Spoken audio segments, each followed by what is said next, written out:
Aggies Research. Aggies create. Aggies design. Aggies innovate.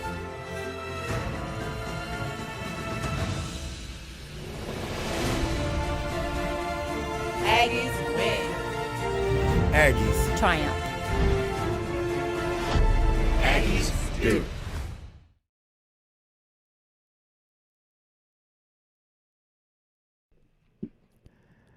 Hi, my name is Jenard D. Moore. This is an interview presentation for North Carolina Agriculture and Technical State University's open position of Residence Hall Director. Within this interview, I will be discussing the presentation question that was presented.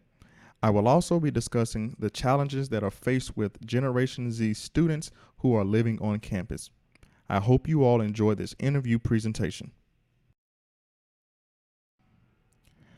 The presentation question is, given what you know about historically black colleges and universities, HBCUs, how would you address the challenges of Generation Z students living on campus? Again, within this presentation, I will be discussing this presentation question. Before we dive into the challenges that Generation Z face on an HBCU campus, we first must understand the purpose of historically black colleges and universities. Why were they created? Who were they created for? So we first, again, must understand the historical context of why these universities were created. With that being said, the first HBCU was established in 1837 in Pennsylvania. HBCUs were also created as an innovative way to provide education and served as a safe haven for culture for African Americans.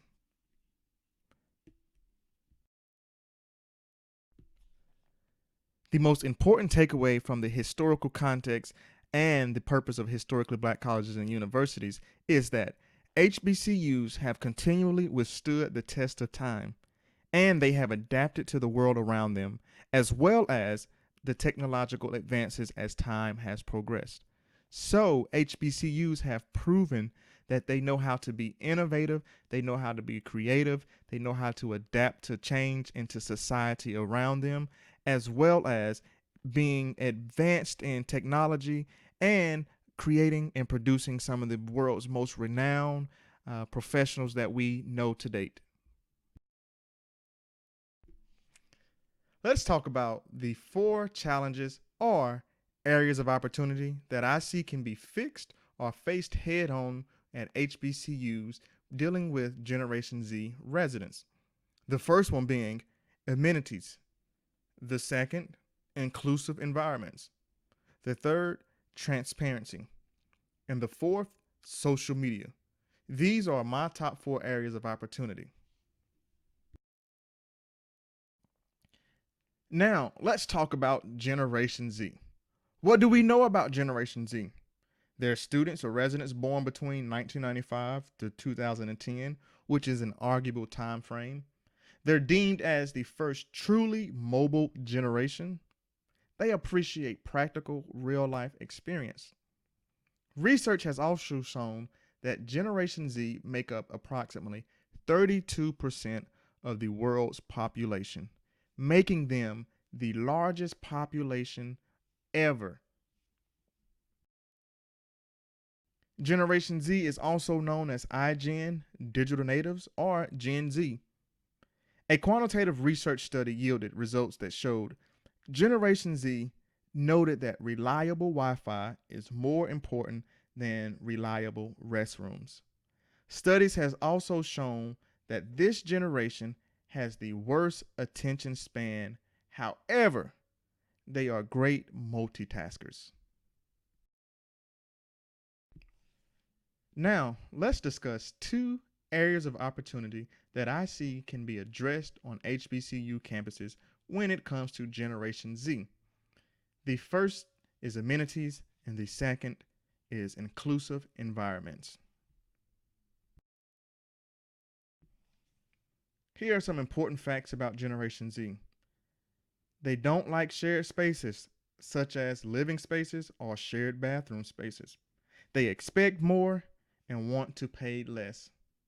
Ample storage, private bathrooms, accessibility to high speed internet, resources for electrical devices such as outlets and ports, and attractive common areas are all amenities that Generation Z say that they want or need to have a sustainable time while they are in college.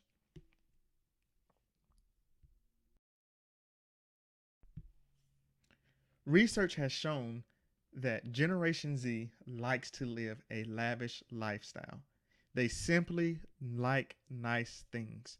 So, how can we face this challenge head on when it comes to amenities and creating an inclusive environment on an HBCU's campus? We have to create short term goals as well as long term goals on how we're going to combat these issues.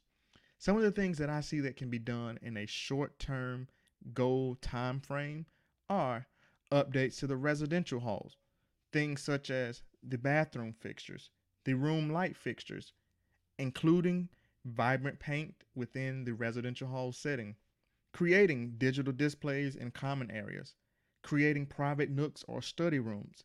Generation Z, they like their privacy. So by offering amenities such as updated bathroom fixtures or updated room fixtures, these are the lavish type things that Generation Z are looking for. We can also expand living learning communities. We can create communities that students want to be a part of. Things such as an entrepreneurial living learning community, a influencer living learning community, creating a business living and learning community. Things that, again, Generation Z wants to be a part of. We want to also ensure that everyone feels connected because Generation Z, they are always connected to their device, to social media, to their friends. So they do not want to feel like they're missing out, or FOMO for the acronym, the fear of missing out. So we have to create environments where everyone feels connected.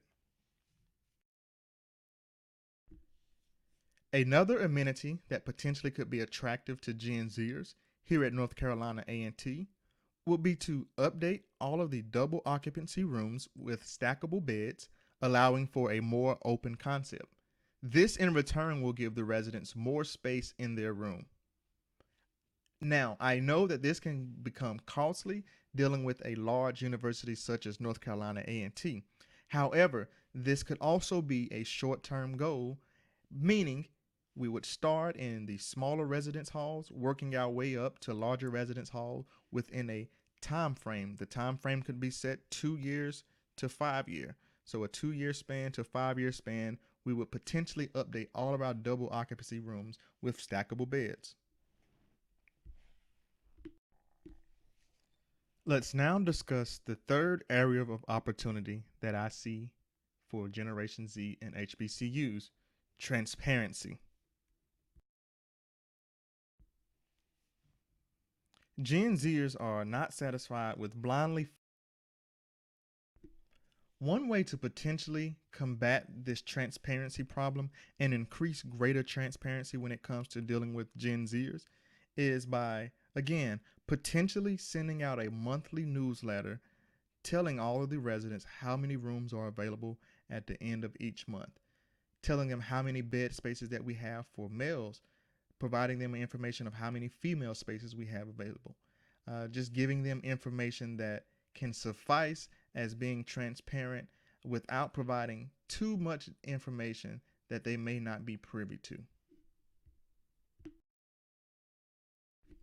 My fourth and the most important area of opportunities that HBCUs can face head on when it comes to interacting with Gen Zers is none other than social media.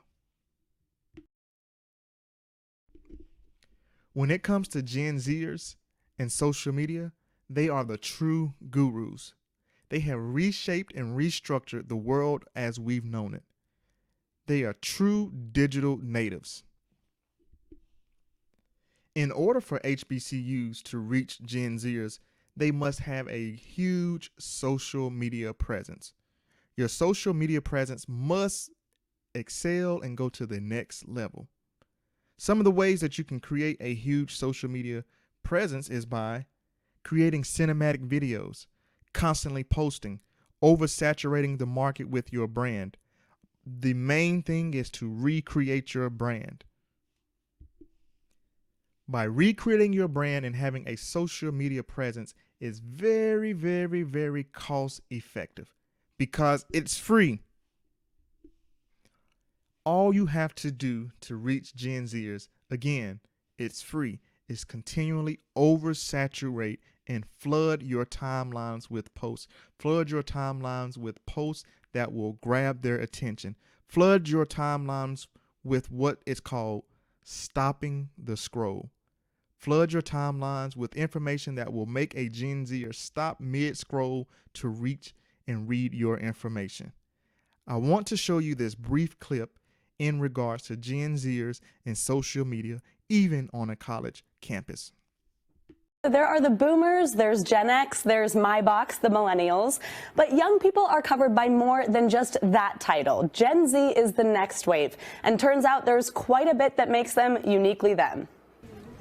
The new kids on the block or in your office aren't just millennials anymore. But I feel like, for me, like millennials are grown-ups. The freshest faces are those of Generation Z. While millennials are roughly defined by being born between 1981 and 1995, those dubbed Gen Z were born from 1996 on, with the oldest of them now in their early 20s. But it's more than just their birth years that set these two generations apart. We went straight to the source and talked to Zach, Sammy, Annabelle, and Emily, who we found the Gen Z way on Snapchat. What do you think makes Gen Z Gen Z? I think it's internet engagement. We were born with it, so we don't really know a world without it, really. While most millennials can remember life before smartphones and social media, Gen Z has never known a world without the internet in their pocket. Literally, our friend group at school primarily communicates through Snapchat. These platforms have caused Gen Zers to see the job market in a new way. What does success mean to you guys now? People in our generation are really looking for is success in the way of living on your own terms. That means looking to social media platforms for viable career opportunities, causing some to think about education differently. Do you guys think that given social media opportunities that going to college is necessary anymore? I really think that we're like moving towards a time where a degree isn't necessarily important. They multitask with ease. Their digital fluency allows them to take on a lot at once, sometimes coming across as unfocused. They say it's focus the Gen Z way. Never on really one social media at a time. You're always on Snapchat, like you want to go see what's happening on Instagram, and then, oh, someone's texting me on WhatsApp. Short attention spans mean trends evolve fast. So when your parents find out about it is about the time that we're on the downhill. As soon as it leaves the generation, then it's like, okay, they're too old for us. Like, it's not cool anymore. Access to social media and technology has made Gen Z more global. We're the first generation that's really grown up with the tools that make us able to connect with anybody across the world with the click of a button. Nick, Jane, Ziad Ahmed, and Shaina Zafar, all under 20, founded and run a consulting firm, helping Fortune 500 companies and startups alike reach Gen Z successfully. Cole Maddox runs a hedge fund from his dorm room. They want you to know they're ready for a seat at the table, especially since Gen Z is now the largest percentage of the population at over 25% and represents up to $143 billion in buying power. We're positioned, right, to overtake millennials as the largest generation by the end of 2019. But if you don't start working with us now, and you're going to miss the boat. And don't underestimate what else they're up to on their phones. So give me a short answer to older people saying to you guys, you're just always on your phone. You have no idea what I'm doing. We're not just sitting on our phone ignoring the world around us. We're sitting on our phone interacting with hundreds of people. This generation wants you to know just because they care about followers doesn't mean they don't care about friendships, and doesn't mean they're disconnected from what happens in the world. We as a generation, we're so diverse. We're also the most inclusive generation. Like, we know as a generation what we want to see in our leaders. Young people have always been standing up for things, always been disrupting the status quo, always been rewriting trends. But what's unique about our generation is that the tools that we have access to allow for these disruptions to become mainstream.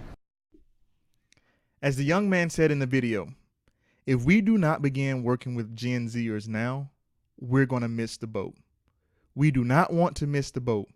However, we want to be the ones driving the boat. This will conclude my interview presentation for Resident Hall Director at North Carolina Agricultural and Technical State University. Again, my name is Jenard Moore, and I hope you all have enjoyed this presentation.